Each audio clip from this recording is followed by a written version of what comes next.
Something that stopped me for a while, something that I think was a barrier to protecting ourselves from the internal critic for me, was that as a persecutor, I definitely read about the inner critic and I thought, get fucked, that's just talking about me and saying reject everything I say.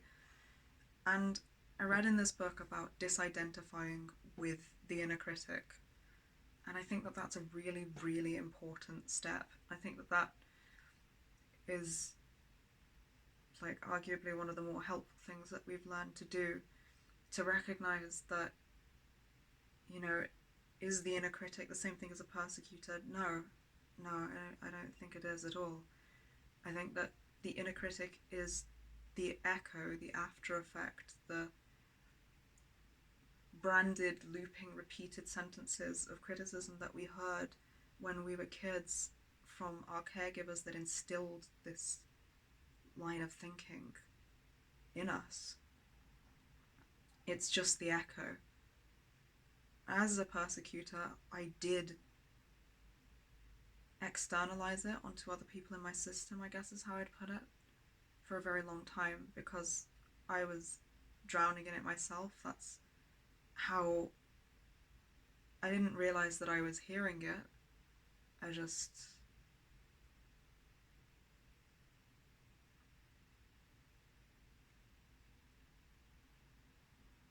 it wasn't like a voice or like a sentence to me.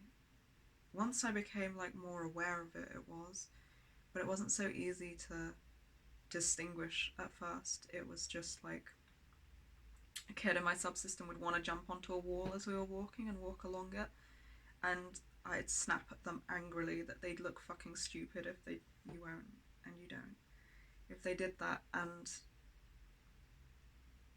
that it would be a bad fucking idea basically, and about all the ways that I would think that they were looking weak and pathetic, and I would use harsher, more shaming language because I would be very genuinely trying to put them off the idea and trying to make them stop. What I didn't realise had happened before I responded that way is I would start flashing back to all the times where we've responded in a way that was light or carefree or playful or childlike, and people around us have attacked us for it. I would feel that anger and the fear and the pain of those memories hit me, and I would want to protect us from it happening again. But I wasn't cognitive of any of this happening, I was reactive. So this is why it would get externalized in that kind of way, which actually doesn't help anyone as much as it might have been my subconscious intention to protect us. All that does is perpetuate and re-traumatize the kids in here in ways that they've had before. What I do now, and what I wish I'd been taught to always do, is tell them that you can jump up on that wall and you can play on it as much as you like. You can skip down the fucking street, because I know that I'm confident enough in my ability to protect us. And if anyone has a fucking problem with it, we 9 times out of 10 are safe to just let them have a problem with it and go about our day, and it doesn't affect us at all. If they have a problem with it and they decide to be threatening, I know that we have enough measures in here to keep ourselves safe and protected from them. Most of the time though, people are just going to leave us the fuck alone. And those that don't, we know how to make them leave us the fuck alone. And more importantly, we know how to protect ourselves in de-escalating ways, and how to do real self-protection, which is not so reactive and relies a lot more on building up the confidence and the internal safety in this system, and reassuring the kids in here that we've got their back. And then we become a buffer for them as older parts.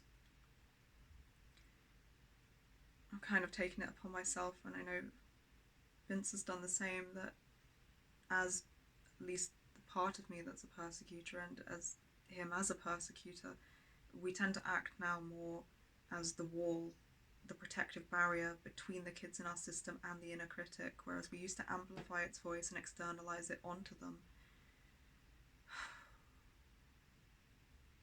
in a very understandable but unfortunately very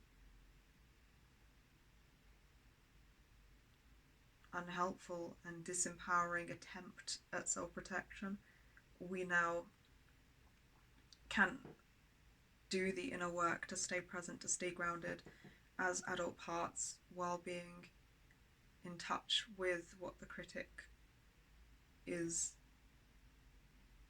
berating us with, and instead of reacting to it by continuing to amplify its voice onto others, we stop it and sometimes react to it, yeah, but more respond to it by telling it to get the fuck off and get fucked is my usual first response. And then immediately turn to the kids in our system and say, you know, if you picked up on that, if you heard that, if you feel this tension in me, it's not you, you're not the problem. It's that other people have attacked us for just going about our fucking life and just existing so much that now we feel in danger whenever we go to do anything that would have incurred an attack, and we hear this echo resounding in our fucking heads. But we're here and we've got your back, and we're the ones that are going to deal with it now, and you are more than completely free to play and to engage with the world, and we'll keep you safe in doing it.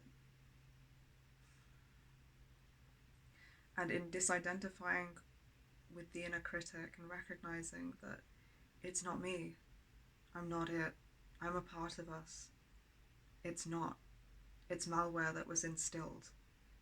It's just a virus that loops and gets activated whenever we encounter a situation that would have formerly brought us harm and danger. And it's just the echoing voices of other people's abuse. We don't need to perpetuate it. I don't need to identify with it as a persecutor. And I actually, with all of the very valid fucking rage that I feel, am very much in a good place to be able to act as our defense to it, now that I'm aware of those things, and now that the rest of my system is aware that my anger is for us, not against us, now that I'm aware of that too, and it's not internalized at us instead of at the people who put this malware there. Before, it was very mixed. It half come out at us, it half come out at the world. Now I know how to target it in a way that's healthy and helpful for us. And I know how to balance reassuring and comforting the kids in our system and using anger to tell the inner critic and the internal criticisms to go fuck themselves. And I know who to be angry at, and it's not us, it's all of the abusive assholes who put that there. And since I know how to balance and target all of these things now, it makes it safe for the rest of my system to recognize that my anger is part of our self-protection and has a goddamn right to be here. And it makes it easier for them to feel welcoming towards it instead of scared of me for it and rejecting of me for it. So this whole balance, really an integral part of that, I think, is disidentifying with the internal critic and recognizing that that's not me just because I'm a part of me as a persecutor, and that's not Vince, even though he is a persecutor. That's not us. It's just malware that we are especially instilled with, and that our particular line of protection used to rely on repeating and recreating to the others in our system instead of fighting it, which used to be our only option. And now we have other better options.